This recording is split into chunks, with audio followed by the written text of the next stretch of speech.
क्या आप भी सोच रहे हैं कि HDFC बैंक जैसा स्ट्रॉन्ग बैंक होने के बावजूद इसका स्टॉक अभी तक तेज गति क्यों नहीं पकड़ पा रहा है?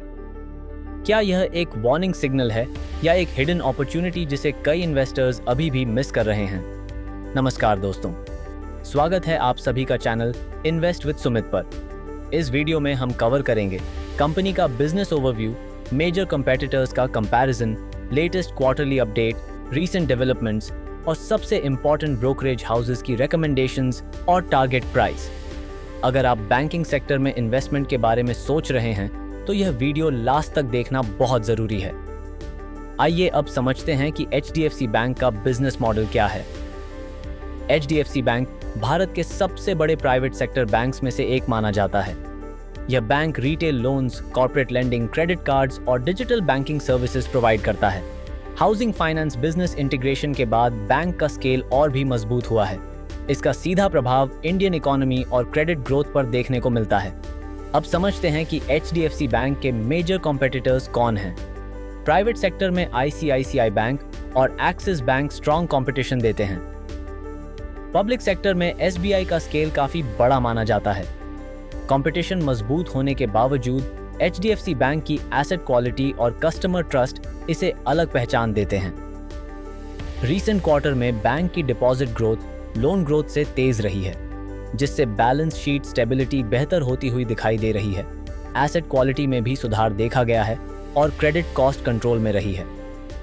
ग्लोबल लेवल पर FII एक्टिविटी भी बैंकिंग सेक्टर सेंटिमेंट को प्रभावित कर रही है, लेकिन डिपॉजिट कॉस्ट बढ़ने की वजह से मार्जिन्स पर प्रेशर बना हुआ है। अब समझते हैं रीसेंट डेवलपमेंट्स जो स्टॉक मूवमेंट को प्रभावित कर सकते हैं। लोन टू डिपॉजिट रेशियो में इंप्रूवमेंट एक पॉजिटिव सिग्नल माना जा रहा है। यह एक वित्तीय पैमाना है जो बताता है कि बैंक अपनी कुल जमा राशि का कितना प्रतिशत हिस्सा लोन्स के रूप में दे रहा है। यह बैंक की लिक्विडिटी को मापता है।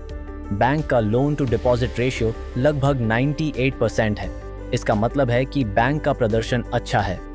रिटेल और SME लेंडिंग ग्रोथ भी मजबूत बनी हुई है।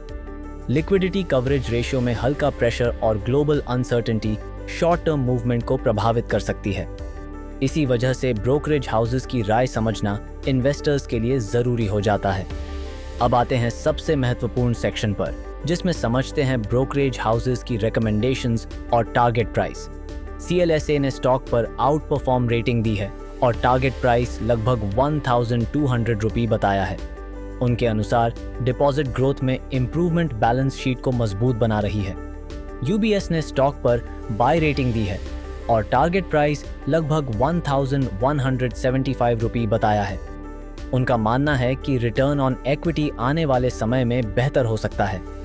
बर्नस्टीन ने स्टॉक पर आउट परफॉर्म रेटिंग के साथ लगभग 1150 रुपये का टारगेट दिया है। उन्होंने मार्जिन स्टेबिलिटी को पॉजिटिव फैक्टर बताया है। मोतीलाल ओसवाल ने स्टॉक पर बाय रेटिंग के साथ लगभग 1100 रुपये का टारगेट दिया है। उनके अनुसार रेवेन्यू ग्रोथ स्टेडी बनी रहने की संभावना है। ICICI सिक्योरिटीज ने स्टॉक पर बाय रेटिंग के साथ लगभग 1080 रुपये का टारगेट दिया है। स्ट्रॉन्ग अंडरराइटिंग और इंटरेस्ट रेट साइकिल से बेनिफिट मिलने की उम्मीद जताई गई है। मॉर्गन स्टैनली ने स्टॉक पर ओवरवेट रेटिंग दी है और लगभग 1025 रुपये का टारगेट बताया है। Lower operating cost earnings growth को सपोर्ट कर सकती है। अब समझते हैं कंसेंसस इन्वेस्टर टेक अवे क्या बनता है। अधिकतर ब्रोकरेज हाउसेस का ओवरऑल व्यू पॉजिटिव दिखाई दे रहा है। स्टॉक अभी रीजनेबल वैल्यूएशन जोन में ट्रेड करता हुआ माना जा रहा है, लेकिन मार्जिन प्रेशर और global uncertainty short term volatility पैदा कर सकती है। लॉन्ग टर्म इन्वेस्टर्स के लिए यह स्टॉक मॉनिटरिंग लिस्ट में रह सकता है। अगले वीडियो में हम समझेंगे कि इंटरेस्ट रेट साइकिल चेंज होने पर बैंकिंग सेक्टर के कौन से स्टॉक्स सबसे ज्यादा बेनिफिट ले सकते हैं। अगर आप ऐसे ब्रोकरेज अपडेट्स और स्टॉक एनालिसिस रोज देखना चाहते हैं तो चैनल को लाइक, फॉलो और सब्सक्राइब जरूर करें। मैं सेबी रजिस्टर्ड एनालिस्ट नहीं हूं। यह वीडियो केवल एजुकेशनल पर्पस के लिए है।